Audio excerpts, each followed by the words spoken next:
Be sure to read and follow the safety guidelines to protect your computer from potential damage and ensure your personal safety.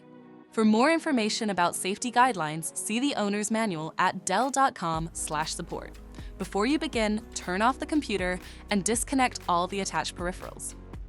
To remove the solid-state drive 2280, loosen the 4 captive screws on the back of the base cover. Remove the 6 screws on the front and sides of the cover. Pry the cover off the system. Carefully remove it as there may be a cable attached. Remove the cable if there is one. Find and unplug the battery cable. Identify the solid-state drive and remove the 2 screws. Unlatch and lift the drive out of the system.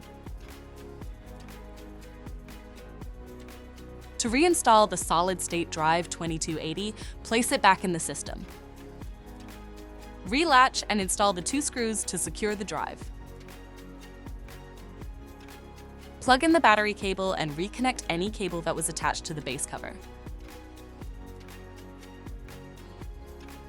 Place the base cover back on the system and secure it with the 10 total screws. For more information about your Dell system, visit dell.com/support.